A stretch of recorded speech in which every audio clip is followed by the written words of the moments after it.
Halo semuanya, di pembahasan kali ini kita akan fokus banget ke kosakata bahasa Jepang yang super penting seputar waktu makan, khususnya dalam perawatan lansia. Kenapa sih ini krusial banget?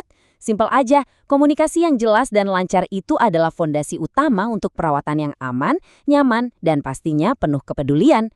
Jadi, ayo kita langsung aja menyelam lebih dalam.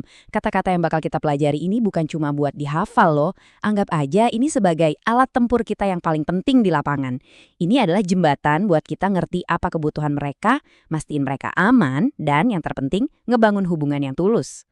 Oke, seperti biasa, semua hal yang baik itu dimulai dengan persiapan yang matang. Ini bukan cuma biar kerjaan kita cepat, tapi ini soal menciptakan suasana yang tenang dan aman. Biar waktu makan itu jadi momen yang ditunggu-tunggu, bukan malah jadi beban. Kata pertama yang wajib hukumnya kita hafal, lihat deh di layar. Epruron, bacanya gampang kok, epruron. Kedengeran mirip apron kan? Ya, emang artinya celemek. Ini penting banget, bukan cuma buat jaga kebersihan baju, tapi juga buat ngelindungin dari tumpahan yang panas dan pastinya menjaga martabat mereka. Yuk kita kunci di kepala ya, epuron. Oke, persiapan udah beres, sekarang kita pindah ke aksi utamanya, yaitu proses makan dan minum itu sendiri. Nah, kosakata yang akan kita bahas ini benar-benar menggambarkan proses fisiknya. Kalau kita paham, kita bisa lebih gampang memantau apakah semua berjalan lancar dan aman.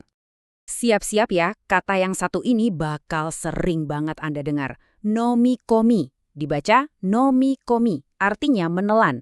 Kemampuan nomikomi ini salah satu hal paling vital yang harus terus kita perhatikan.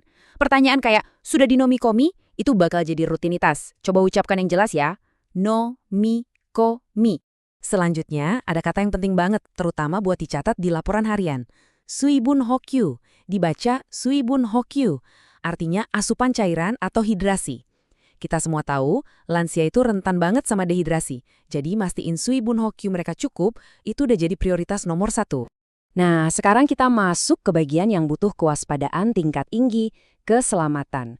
Sebagai perawat, kita ini ibaratnya garda terdepan buat mendeteksi kalau ada kesulitan menelan. Kosakata berikut ini adalah sinyal-sinyal bahaya yang gak boleh kita sepelekan sama sekali. Ini dia kata pertama yang kalau kita dengar, respon kita harus secepat kilat. Museru, dibaca museru. Artinya tersedak. Kalau kita lihat atau dengar ada lansia yang museru, itu tandanya kita harus langsung bertindak. Ini kosakata darurat, jadi wajib dihafal mati ya. Ingat baik-baik, museru. Mirip sama yang tadi, ada juga kekikomu, dibaca sekikomu, yang artinya batuk. Mungkin kedengaran biasa aja, tapi batuk terus-menerus pas lagi makan, itu bukan hal sepele. Ini bisa jadi lampu kuning, indikator awal kalau ada masalah pas menelan. Oke, semuanya tolong fokus banget ya. Ini mungkin slide paling krusial di pembahasan kita. Di sebelah kiri ada engga, dibaca enge. Ini istilah untuk proses menelan yang normal dan aman, jalur hijaunya lah. Nah, di sebelah kanan ada goen, dibaca goen. Ini jalur merahnya, aspirasi. Artinya, makanan atau minuman salah jalan dan masuk ke saluran napas. Ini bahaya banget, bisa menyebabkan pneumonia yang fatal. Jadi bisa membedakan antara enge yang aman dan goen yang bahaya, itu pengetahuan dasar yang bisa menyelamatkan nyawa. Tadi agak tegang ya bahas yang bahaya-bahaya. Sekarang kita pindah ke topik yang lebih seru. Makanannya. Kalau kita tahu kosakata menu, kita jadi bisa ngobrolin soal pilihan makanan atau apa yang mereka suka. Biar lebih gampang menghafalnya, kita lihat dulu kerangka dasar makanan Jepang. Biasanya itu selalu ada paketnya. Ada shushoku, atau makanan pokok, terus ada fukushoku atau lauk pauknya, dan shirumono alias sup. Kalau kita paham struktur ini, jadi kayak punya peta buat belajar kosakatanya. Kita mulai dari fondasinya ya, shushoku, bacanya shushoku. Ini adalah makanan pokok, sumber karbohidrat utamanya. Entah itu nasi, entah itu bubur, pokoknya yang bikin kenyang itu disebutnya shushoku.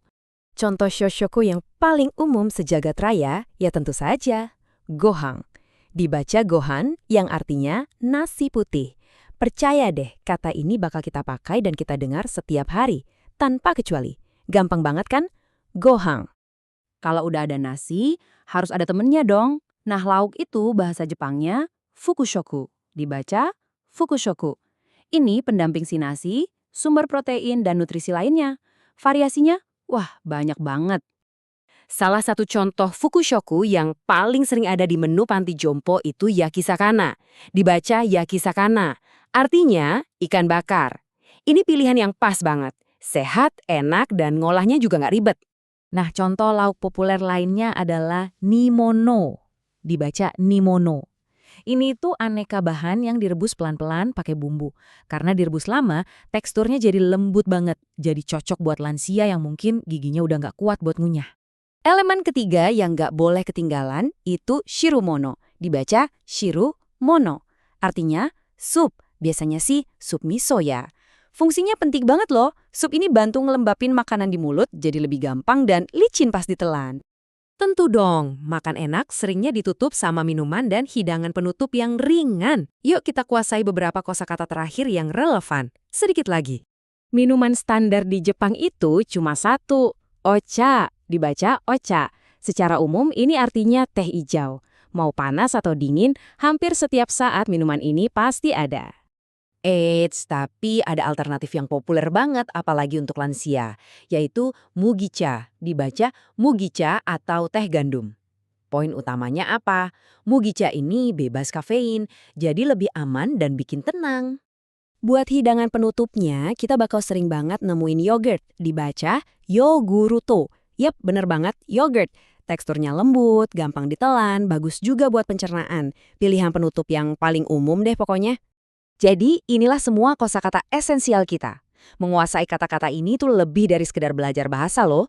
Ini tentang kita punya alat yang tepat untuk memberikan perawatan terbaik. Kunci untuk membuka komunikasi yang efektif dan penuh empati itu sekarang benar-benar ada di tangan kita. Oke, sebagai langkah pertama, saya mau Anda pilih satu kata dari semua yang udah kita bahas tadi. Kata mana yang paling nempel di kepala Anda? Pilih satu. Coba ucapkan berulang kali, dan mulailah bangun kepercayaan diri Anda dari situ. Oke, sampai jumpa di pembahasan berikutnya.